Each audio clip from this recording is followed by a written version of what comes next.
Oh, there you guys are. Welcome, Badgers. Welcome to the Badger Den. Today, we're going to be showing you how to make a DIY rocker box.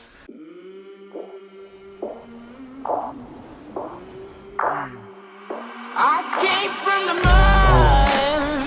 Oh, I do. On my hands. Strong like a tree. There's roots where I stand. Prime in progress. Oh, I've been running from the Lord. First throw, baby. This is insane, everyone. This is a first for me. They won't This is shoot me down soon. Those of you who don't know what a rocker box is, a rocker box is an 1800s era gold finding device devised by the old timers to find gold and move massive amounts of material. And today, in response to all of you guys messaging me asking, how is that made? Oh, could you make it yourself? Where can you get one of those? We're gonna show you guys how to make your own DIY rocker box right here in the Badger Den. This is Badger Exploration. We build things. First things first, guys. We need to hit the drawing table.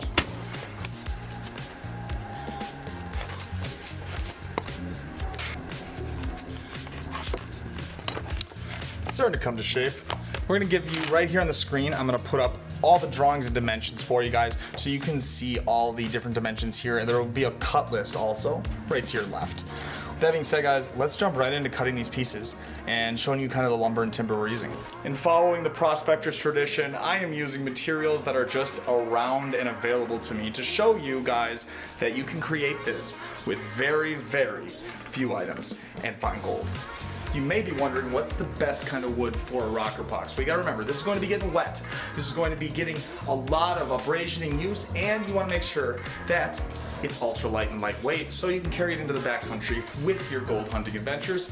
I've decided to opt for pine. First things first, let's measure out all the different cuts here and get our side panels mapped out.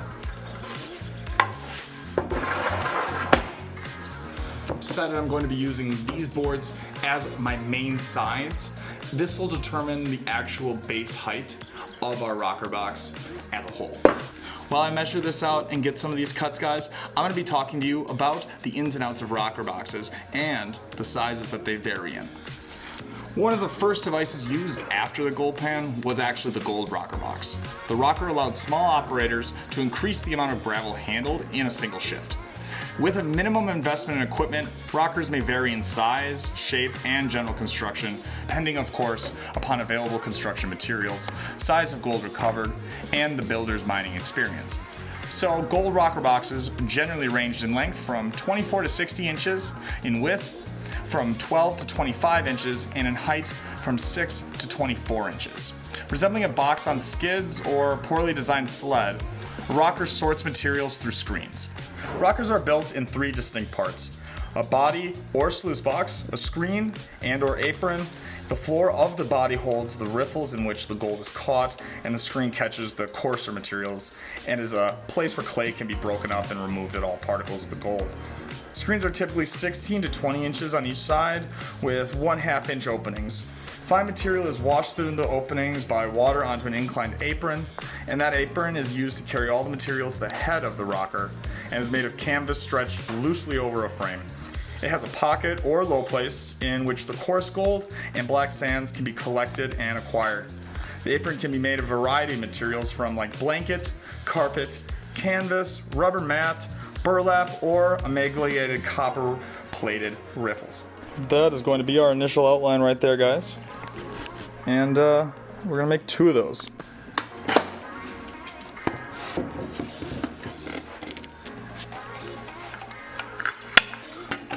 Little tip for you guys, you always want to set your saw blade to the depth of the wood when cutting. That way it, one, gives you the least amount of resistance, and it gets you pretty close to the cleanest cut you can get by hand.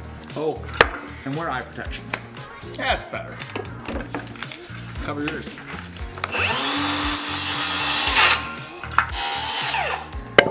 Now that we have these 2 pieces cut, we're going to attach them to the base plate here.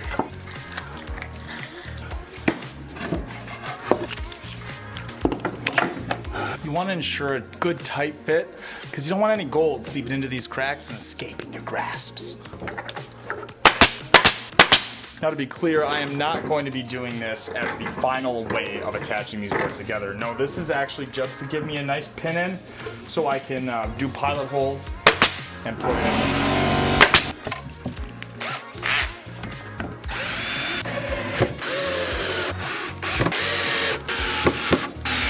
Now the two sides are screwed together. We drill the pilot holes so we don't split and crack the wood along those thin margined edges. Now we're going to put this and place it right into here with the same exact method. Slide that into place. Alrighty, now that we got it fully attached, guys, all the way around, it has all screws holding this portion in. Now is the fun part, guys. We've made these two pieces. Now these can be at a nice simple slant. I'll have that degree right here. Now these are gonna go placed in each side here, and then there's going to be another piece right up top that's going to kind of pivot a bit and swivel, and that will be for the actual board that'll go inside there, and we'll give you a top-down view, and I'll talk really in depth about that now. So what we're going to be doing then is figuring out how these will be placed right in like that. Then we can lift that board in and out. The board, we're going to cover it in a special material, and this material is very affordable and you can get a lot of it for very little. Now that we've got this lovely little piece in here so we have access to view and everything, it's open, it's got a nice, just easy little spin. We then can go about measuring downward on each end, and you're gonna measure down 1 1/4 inches, okay? 1 1/4 inches down. That is going to be your line and your spacer for where your slanted piece is going to go for your first slide down, which will then come to a 1/4 inch gap. So there's going to be, you won't see it here, but this is the support that'll go there. It'll come down, and the board that'll sit on top of here with the rug mat on it is going to be the board that we'll be able to cover in the outdoor rug, and it'll come down to just a 1/4 inch space between this board and here. Now that we have this piece done, guys, we can go ahead and start doing the carpet. But before you do the carpet, you're gonna wanna do this section first. The cradle. We have the actual cradle itself completely attached. All right, everybody. Now that we've put in the actual first part of our sled here, this is that ramp that's brought up against this end here. It's going to have the fabric. We'll pour material down onto this, it'll wash down, and then pour out and through here. To lock it in, you can just push it right in there, and we're gonna actually install a little thing later. Now, before we go ahead, which of course if we wanted to, we could go ahead, put on the fabric here, and we might even think we want to start putting fabric on the bottom. But not too fast. First, we want to flip it upside down, and we're going to give this a quick sanding, get it all nice and freshened up and as surfaced perfect as we can. Then we're going to add a half moon on this end for the rock of the cradle. And the next piece will be down here, the little chuck, and that's going to give it its rock, rock, rock, rock. And it'll get that kind of iambic pentameter down, right? That little bit of rhythm, boom, boom, boom, boom. To see more about that, check out the video from last week where we talk about our first time and how to actually go about using this device. For the actual cradle bottom itself, you're gonna wanna use a treated board. I'm using cedar tone pine. This 2x6 cedar tone pine is treated, which if you don't know what cedar tone is, it's just a type of treated board that looks like cedar.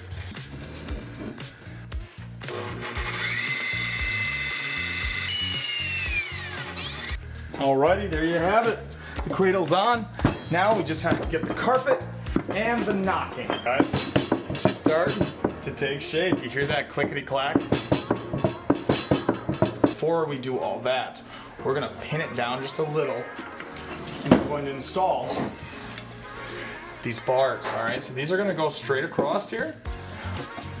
Boom and boom. To add some riffles almost, and they're gonna hopefully, like you'll see in the video in the link below, where we actually use and teach you how to use the rocker boxes, you're gonna see where the black sand's gonna come. Now on the bottom here, we put a piece of tin and aluminum. This is going to be the top part of the box. We'll see it all put together in just a moment, guys. I went ahead and just quickly assembled it. You're gonna cut these parts here. There's going to be 8.5 by 9.5 or 8 by 9, depending on what size you want to choose for yourself. Alrighty, everybody. We are nearing the end. Now that we've gotten it this far, where we have the rug mounted in line here, we're going to add our gold bar, our little trap. We're gonna put this here, guys, right. We're gonna measure in about 4 inches. So I'll take your little piece here and mark, boom. And I wanna make sure these are nice and tight to hold down this trap nice and flat against your basin of your smed, against the basin and main sluicing part here of the rocker box. And right on top, guys, we have this piece has finally dried and gotten set to go. As you'll see here, it goes in top, fits in quite nicely there. It could slide forward, so we're gonna actually add some little stoppers there as well. I'm not totally sure what I'm gonna do yet, so that might be in a later video. But for now, you see there's a little quarter. I'll brighten that up here a little bit. Let's see, right here, guys, is where it'll drop in. It'll rock back and forth. And this will go right at the top like so. Booyah. But now we're going to build the contraptions that'll hold this in.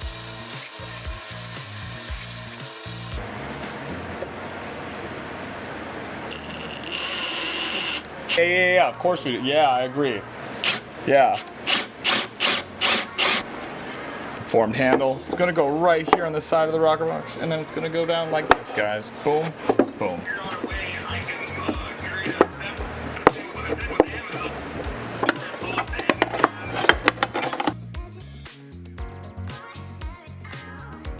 Well, Badgers, that's gonna about do it. Off screen, I did add just a few little extra touches. This wonderful little handle here that when you take it out of commission, go to travel, it slides down real nicely.